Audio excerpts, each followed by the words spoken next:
성경 말씀 읽어드리겠습니다. 열왕기 하 6장 1절부터 7절까지 읽어드리겠습니다. 선지자의 생도가 엘리사에게 이르되 보소서 우리가 당신과 함께 거한 곳이 우리에게는 좁으니 우리가 요단으로 가서 거기서 각각 한 제목을 취하여 그곳에 우리의 거할 처소를 세우사이다. 엘리사가 가로되 가라. 그 하나가 가로되 청컨대 당신도 종들과 함께 하소서. 엘리사가 가로되 내가 가리라 하고 드디어 저희와 함께 가니라. 무리가 요단에 이르러 나무를 베더니 한 사람이 나무를 벨 때에 도끼가 자루에서 빠져 물에 떨어진지라. 이에 외쳐 가로되 아하 내 주여 이는 비로운 것이니이다.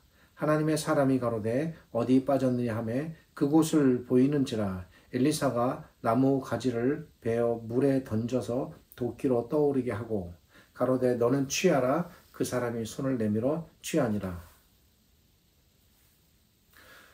몇 주에 걸쳐서 열왕기상 하를 중심으로 특별히 엘리사를 중심으로 이루어진 일들, 또 하나님께서 베푸신 이적과 그 의미가 무엇인가에 대해서 살펴보고 있습니다. 오늘도 역시 그 가운데 하나입니다. 엘리사의 스승이었던 엘리야가 활동했던 때는 북이스라엘의 아합이라는 왕이 다스리던 시대였습니다. 아합이 죽은 후에 그의 아들 아하시야가 왕위를 이었습니다. 이 아하시야 역시 아합을 이어 몹시 하나님을 떠난 그릇된 길로 간 왕이었습니다.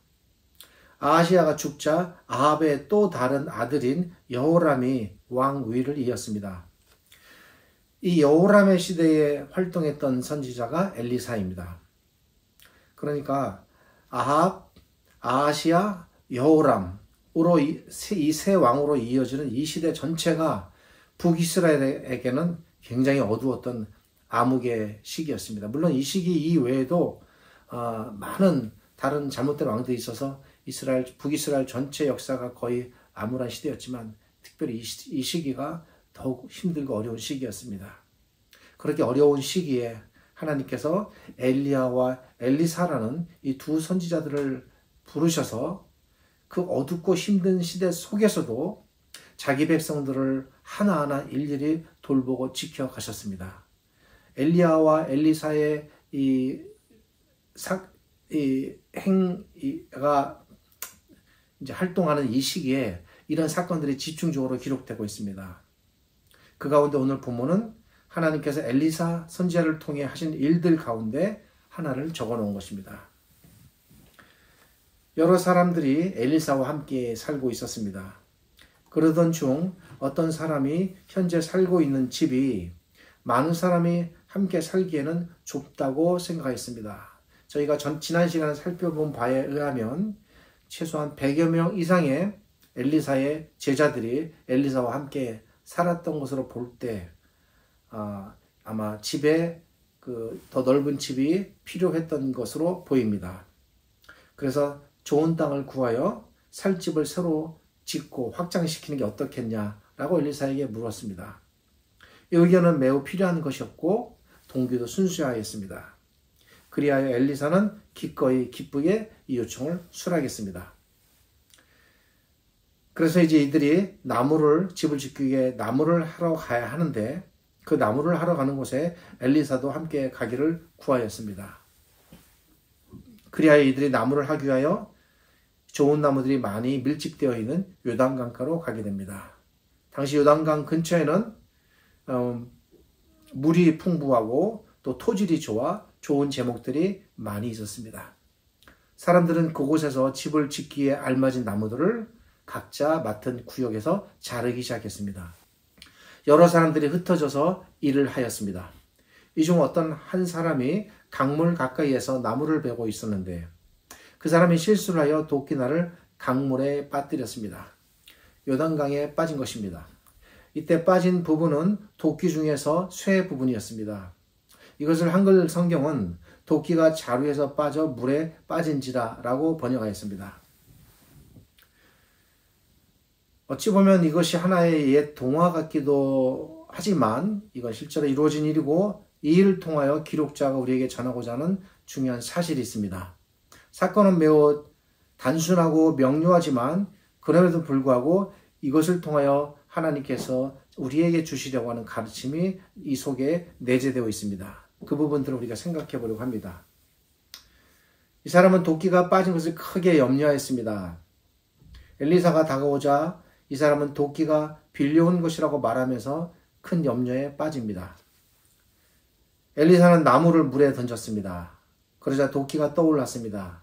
이것에 대하여 혹 어떤 학자, 이 학자들은 이제 성경을 그대로 믿지 않는 그런 자유주의 계통의 학자들이라고 볼 수 있습니다.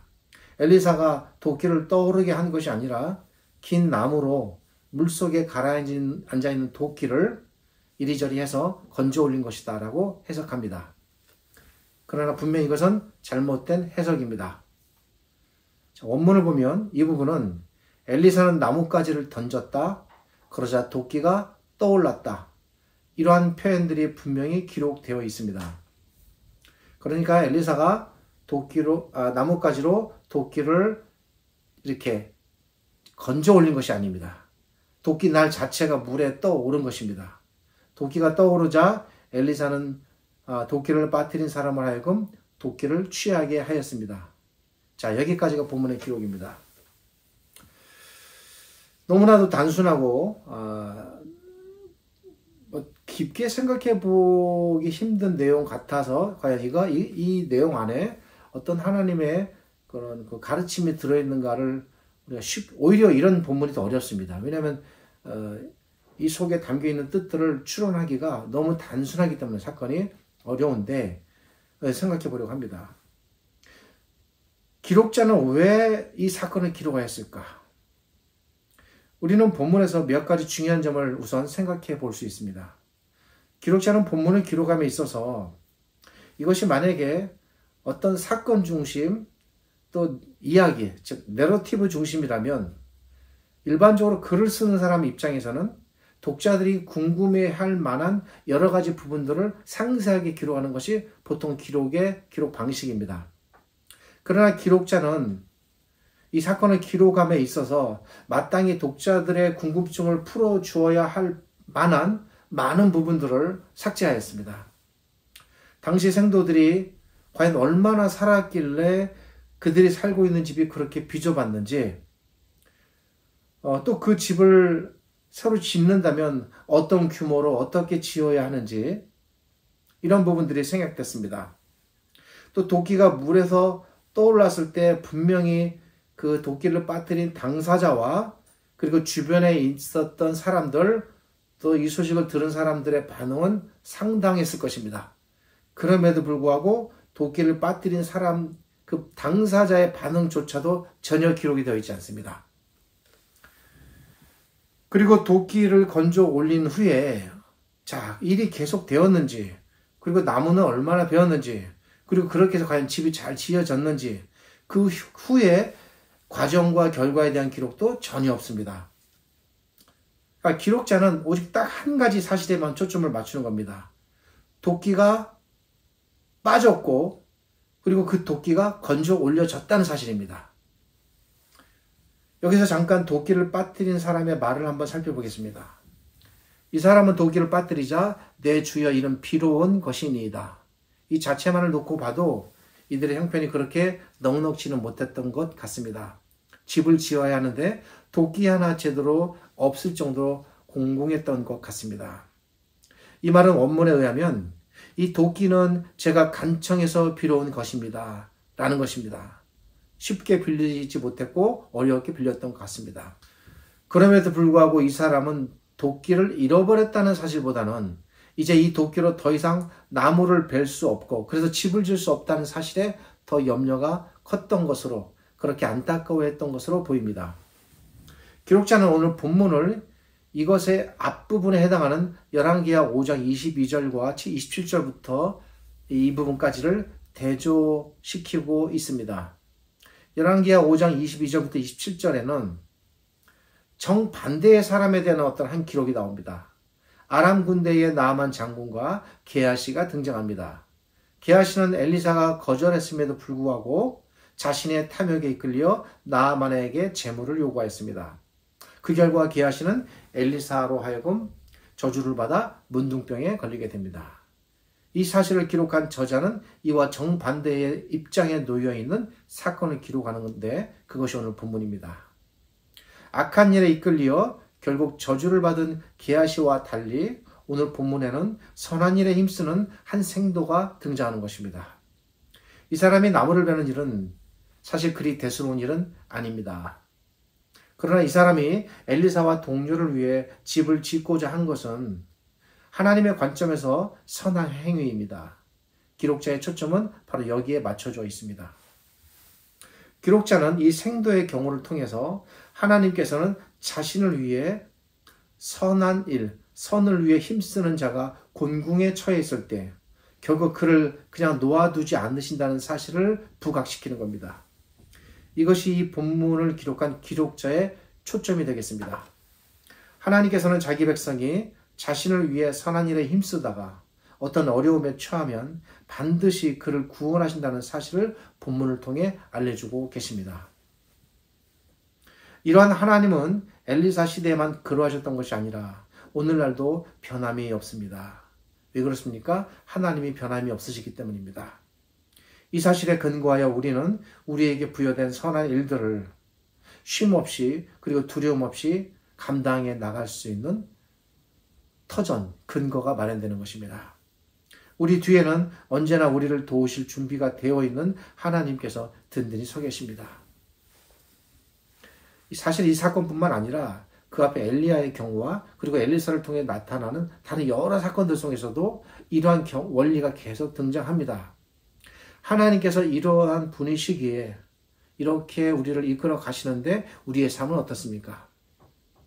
우리는 진정으로 그분을 의지하고 그리고 그 믿음에 근거하여 우리가 하고 있는 현재의 선한 일에 계속적으로 힘을 쓰고 있는가? 우리 각자가 자신의 선한 일들에 성실하게 임할 때 그러한 작은 삶들은 이 땅 위에서 하나님의 교회를 튼튼하게 세우는 원동력이 됩니다. 우리가 선한 일을 할 때에 반드시 하나님께서 우리를 도우신다. 우리의 선한 일 뒤에는 언제나 우리의 하나님께서 든든하게 버티고 계신다라는 사실을 잊지 말아야 합니다. 우리가 이 사실을 굳게 믿어야 합니다. 그런데 굳게 믿는다는 것은 내가 굳게 믿어야지 라고 이렇게 마음을 먹는다고 해서 되지 않습니다. 본문에서 선지자 생도가 선한 일을 하다가 도끼날에 빠지는 어려움을 겪었듯 우리 역시 어떤 선한 일을 할 때에 예상치 않은 어려움이 닥칩니다. 우리가 전혀 예상치 못했고 우리 힘으로 어찌할 수 없는 그런 일들이 불현듯 찾아와 우리를 막고 방해합니다. 선한 일이라고 해서 주의 일이라고 해서 아무 어려움이 닥치지 말라는 법은 없습니다. 구약과 신약을 보십시오. 얼마나 많은 주의 선지자들과 사도들과 제자들이 주의 선한 일을 하다가 어려움을 겪고 하지 않아도 될 일들 때문에 오히려 극심한 고난을 당하고 심지어 죽임을 당하는 일들까지 발생합니까? 우리가 잘 아는 사도 바울을 보십시오. 그는 주의 선한 일을 위해 한평생을 바쳤습니다. 그런데 그가 평생을 살면서 얼마나 많은 수고와 헤아릴 수 없는 고통과 고난을 당했고 그리고 마침내 죽임을 당했습니까? 이렇게 선한 일을 하다가 이를 방해하고 가로막는 어려움을 만나면 우리는 일반적으로 낭망에 빠지게 됩니다. 내가 이렇게 주의 선한 일을 하려고 하는데 이런 어려움이 생기는구나 좌절하게 됩니다. 또 우리가 하는 대부분의 선한 일들은 그리 화려하지도 않고 대단하지도 않고 업적이 있는 것도 아닙니다. 아주 작고 사소한 일들의 경우가 많습니다. 비유로 말씀드리자면 우리의 선한 일은 저 강물의 한 방울의 물방울에도 미치지 못할 만큼 표가 나지 않습니다. 여러분 저 강물에 물방울 하나 던졌다고 해서 강물의 양의 표가 납니까? 전혀 그렇지 않습니다. 드러나지 않습니다. 아무도 그 누구도 심지어 내 가족도 모를 수 있고 몰라줍니다. 주위 사람들이 알지 못합니다. 때로는 알아도 모른 척합니다. 때로는 우리의 선한 일을 두고 사람들이 이러쿵저러쿵 평가하고 비판합니다. 안 받아도 될 평가와 비난을 오히려 선한 일 때문에 받는 격이 됩니다. 이런 일이 반복되면 선한 일을 하다가 결국에는 낭망에 빠지게 됩니다. 사람들이 알아주지 않고 표도 나지 않고 도리어 사람들이 손가락질하는 이런 일을 내가 과연 계속할 필요가 있는가? 사람이라면 당연히 드는 생각입니다. 이런 생각이 들어오는 것 자체가 바로 우리 안에 생기는 낭망입니다. 낭망은 처음에는 아주 작은 마음의 흔들림으로부터 시작되지만 결국에는 우리로 하여금 그리스도께 나아가는 우리의 모든 일들 전체를 멈추는 단계로까지 나아가게 만듭니다. 작은 불길 하나가 온 산을 태우듯 그 낭망이 우리의 삶을 태우는 것입니다. 우리가 하는 선한 일에는 이렇게 외부로부터 또는 우리 내부로부터 지속적으로 우리를 방해하고 어렵게 만드는 일들이 쫓아다닙니다. 제가 아는 경험에서, 제가 보는 관점에서 선한 일에 낭망이 없는 경우는 없는 것 같습니다. 이런 일에 시달리다 보면 결국 좌절과 낭망에 이르게 되고 마침내는 주의 일에서 멀어지게 됩니다. 주의 일에서 한 걸음 멀어지고 싶습니다. 주의 일에서 손을 떼고 그리고 발을 빼게 됩니다. 슬그머니 뒷자리로 물러나게 됩니다. 선한 일을 하다가 낭망에 빠지는 상황이 오는 겁니다. 명심하십시오. 이러한 모든 요동과 흔들림은 결코 주의 뜻이 아닙니다. 이런 모든 요동과 흔들림은 어찌해서든지 우리의 선한 하나님의 일을 막고 무너뜨리려는, 그래서 결국 교회의 위해를 가하려는 보이지 않는 세력, 즉 사탄의 공격입니다. 우리는 반드시 기억해야 할 것이 있습니다. 그것은 우리가 행하는 모든 선한 일들은 그것이 아주 작고 사소한 일처럼 보여도 언제나 주님께 매우 소중하고 매우 큰 일이라는 것입니다. 우리에겐 작은 일이라도 주님께는 큰 일입니다. 주의 말씀을 한번 떠올려 보겠습니다. 선한 일 중에서 물 한 그릇 떠올리는 것보다 더 작고 사소한 일이 있을까요? 그보다 돈이 더 들고, 그보다 더 힘들고, 그보다 더 시간이 드는 일이 있습니까? 그렇지 않을 것입니다. 그러나 그럼에도 불구하고 거의 티도 안 나는 그 작은 일조차 우리 주님께서 매우 귀한 일이라고 말씀하십니다. 그러기에 우리가 행하는 모든 선한 일들은 그것이 아무리 작고 사소해 보여도 하나님께는, 우리 주님께는 모든 선한 일들이 귀하고 중요합니다. 그리고 큰 일들입니다. 따뜻한 미소, 간절한 잠깐의 누군가를 위한 기도, 그리고 사소한 배려, 작은 물질의 나눔, 잠깐의 나의 시간의 드림, 우리의 작고 사소해 보이는 이런 모든 크고 작은 수고들, 이런 것들을 들여 누군가를 돕고 배려하고 섬기고 그리하여 마침내 그들을 주께로 이끈다면 이런 모든 작은 선한 일조차도 주님께는 매우 의미 있고 귀중하고 큰 일들입니다. 그러기에 우리는 사도 베드로께서 너희는 선한 일을 하다가 낭망치 말라라는 말을 떠올리고 기억해야 합니다. 우리가 행하는 모든 선한 일의 중심에는 언제나 우리의 주님께서 계십니다. 사실 우리가 어떤 선한 일을 할 때 그 선한 일을 받는 당사자는 우리 눈앞에 보이는 그분, 그 사람이지만 궁극적으로 그것을 통하여 우리의 모든 선을 받으시는 본질적인 대상은 우리 주님이십니다. 그러니까 우리가 작게 행하는 모든 선한 일들은 결국은 주님께서 받으시는 겁니다. 주님께서 그 섬김을 받으시는 겁니다. 선한 일을 이끄시는 분도 주님이시고 우리의 모든 선한 일을 받으시는 분도 주님이십니다. 그러니까 눈앞에 있는 사람이 우리의 대상은 아닙니다. 궁극적으로. 일을 시작하는 것보다 일을 지속하는 것이 언제나 더 힘들듯 우리는 선한 일을 시작하는 것보다 우리가 시작한 선한 일을 끊기지 않게 지속하는 것이 언제나 더 힘들고 어렵습니다. 왜냐하면 이 땅에는 영원한 것이 없기 때문입니다. 그래서 선한 일을 결국에는 멈추게 됩니다. 선한 일을 하다가 낭망하게 됩니다. 엘리사가 도끼날을 건져 올려주었듯 언제나 우리 주님께서 우리를 저 깊은 낭망의 물속에서 저 깊은 고통의 심연에서 우리를 건져 올려주신다는 사실, 선한 일을 하는 우리 모두 잊지 말아야겠습니다. 주의 선한 일을 하는 우리 모두 언제나 이 사실을 굳게 믿고 우리가 지금 하고 있는 바로 이 선을 끊기지 않게 계속 지속해 나가도록 해야겠습니다. 기도하겠습니다. 하나님 감사합니다. 오늘 말씀을 통해서 하나님께서 자기의 신실한 백성들을 어찌 이끌어 가시는가를 그 옛날 구약에 기록된 이 사건을 통해 살펴보았습니다. 어느 한 사람 개인의 문제가 아니라 이 땅에 속한 모든 하나님의 백성들의 문제이고, 하나님께서 어느 한 사람 개인을 돕는 것이 아니라 하나님께 속한 모든 선한 주의 백성들을 신실하게 돕고 계심을 이 사건을 표본으로 말씀하신다고 저희는 믿습니다. 그러게 저희가 위로를 받고 소망을 갖게 됩니다. 이 하나님의 말씀을 통하여 우리 사랑하는 신자들이 우리가 현재 하고 있는 모든 선한 일들에 대한 소망을 얻게 하시고 위로를 받게 하시고 좌절하거나 낭망치 말게 하시고 은밀한 곳에서 우리를 도우시는 하나님을 늘 생각하며 우리의 선을 계속 지속해 나가 이 땅의 교회가 아름다운 하나님의 나라로 확장되고 자라갈 수 있도록 도우시고 함께해 주실 것을 저희가 믿습니다.